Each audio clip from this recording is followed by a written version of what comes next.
Bei meinem Motorrad. Was denn? Da ist der Sprit aus. Ach, der Sprit It's out of gas. Sollen wir tanken? Shall we go and fill it up? Do we need a gas can, or can we do it like that? Wir brauchen Kanister. Ja, ein Kanister. We need a gas can. Here we have the oil and the gas. We can use this can here. Kanister nehmen. Schau.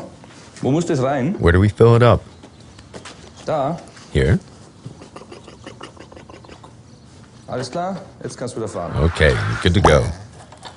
Jawohl.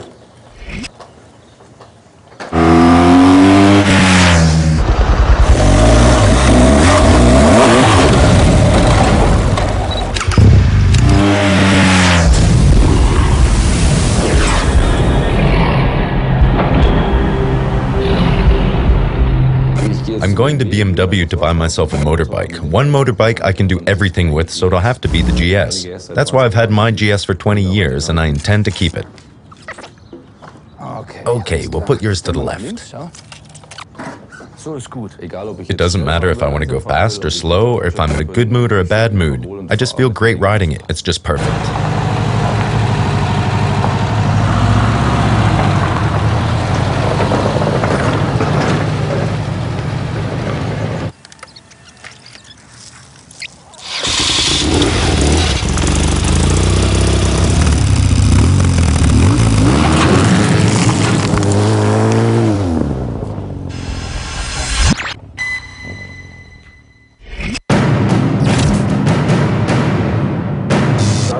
Start the engine, please.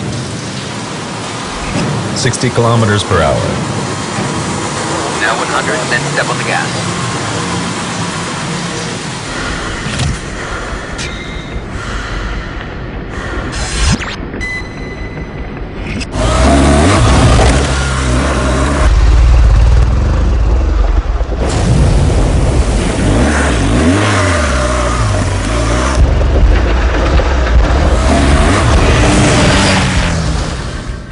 I was able to actually experience this absolute highlight when I was allowed to ride myself for the first time. The lightness really hit me. It's indescribable. You set off and immediately you're hungry for more. You haven't even covered a single kilometer and you want more, more, more.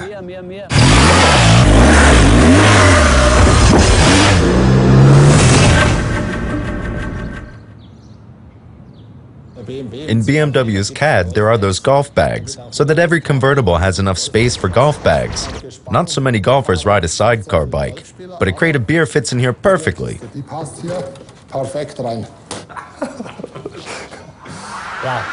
My personal bike is this 800GS.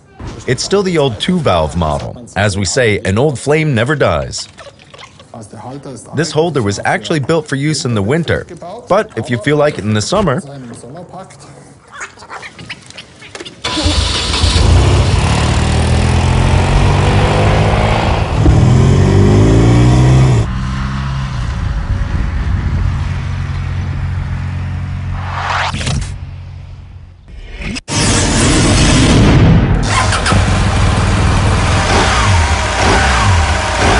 even when I was a little boy, I always admired the GS Paris Dakar in the shop windows.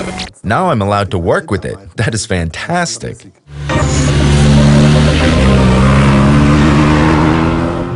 Previously, we had the possibility of switching off the ABS and the anti-slip regulation, and to adjust the spring basis as well as the shock absorption.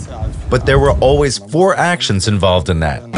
You constantly had to configure when switching from road to off-road. Now there is this so-called mode button used to switch from enduro to road, for example. And then all these parameters are reset in one go.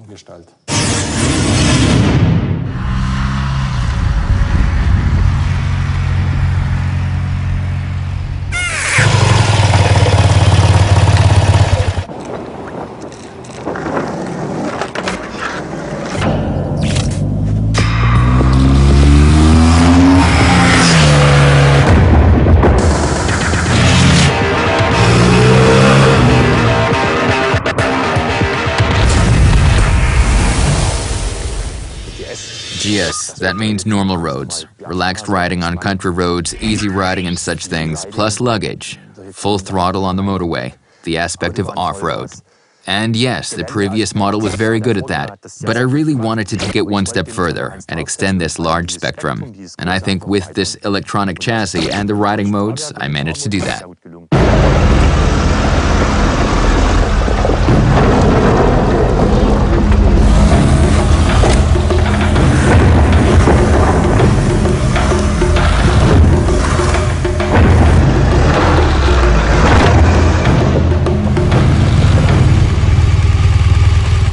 For one thing, I'm able to now explore a route here. I take a ride and want to use a soft mode, want to absorb the pebbles, and then I see a passage and say to myself, maybe I can jump this water ditch. Then I reset with the touch of a button and can do a neat jump without having to worry about spinning.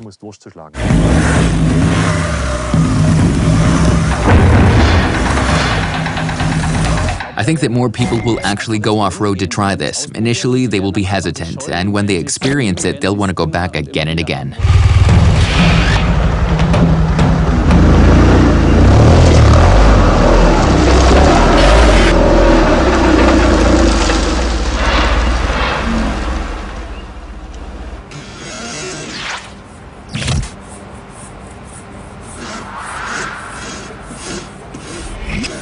This is relatively wide. At the end of the day, we shouldn't be too wide so that the thing falls out of the vehicle, so to speak. We don't want that. It has to look integrated. Roughly about 6 millimeters out, and then pull it outwards again up there. I personally really like that, as this will enhance how the shadow falls here. Before the GS, we even had the opportunity to create a so-called visionary model. Totally free of any limitations. Wheelbase was there, of course, boxer as well, and the rest was about having crazy ideas. So in 2007, we'd created such a model, and that was cool. Now the adjustments. Forward. Okay, that fits. Great.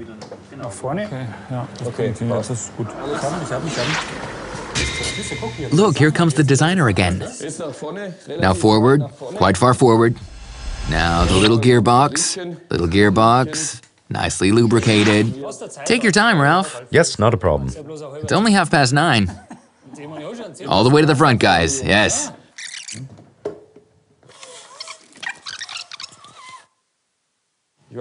I'd gone to see my brother-in-law in Heilbronn in the Holy Land to pick something up. That's when I spotted the bike. I asked him what he was doing with the machine, and he said, just take it. That's how I got a GS. In 1983, I could not afford buying one. A beautiful engine. It's a real monolith, isn't it? Slim toward the front, and then you see this huge thing, and you think you'll get caught in every corner, but that's not the case. What is really different is that we have moved the mass away from the center towards the front. It pushes forward. It really wants to go for it and go full throttle. That was really important to us, so that even from far away, everyone can see it coming and realize, hey, that's the new one.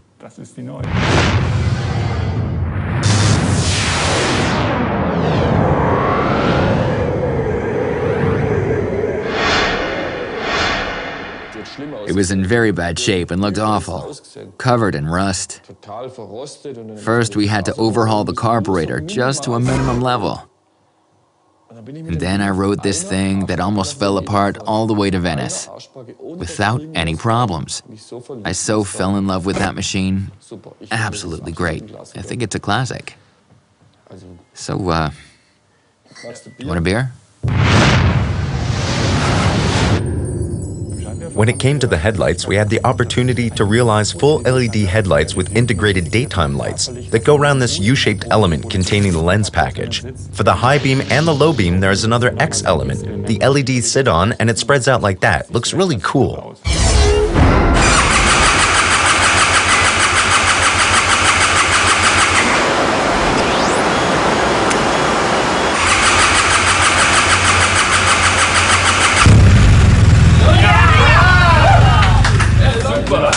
One of the main challenges we've implemented into the Boxer engine is the switch from air oil cooling to water air cooling. This particularly has to do with the fact that we wanted to further improve the thermal health of the engine, and we tried to realize a more compact build of the whole thing.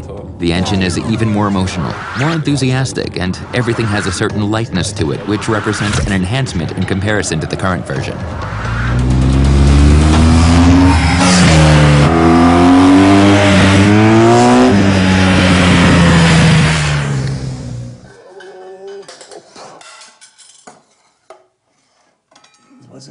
No, I don't remember where this is from. No, that was Kutzting. That's the wrong one. That could be it. Ah, there it is. So that was 1979 with BMW in Weitra at the European Championship race. I came second. It was a lot of work and absolutely exhausting, but also really good fun. But I had the advantage of doing the technology as well.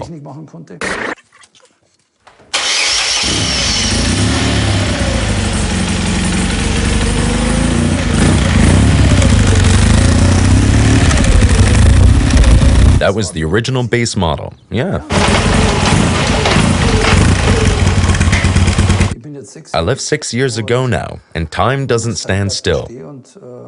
I know my ex-colleagues are good people and know how to build motorbikes. So I'm really looking forward to finding out what this bike can do.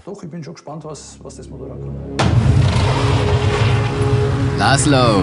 Hey Rafi, great to see you.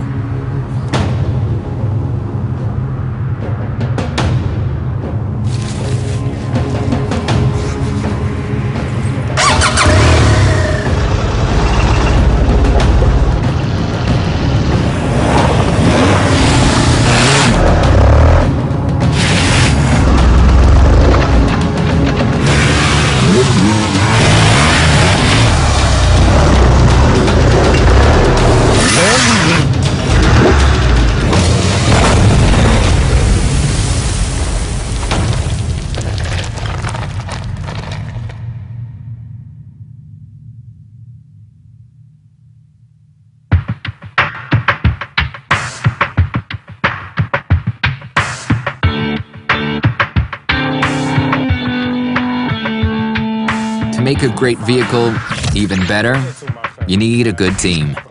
With people who understand what this is all about. With people who put their lifeblood into this and who actually live it. We got a fantastic team together that managed to take this vehicle all the way to another level.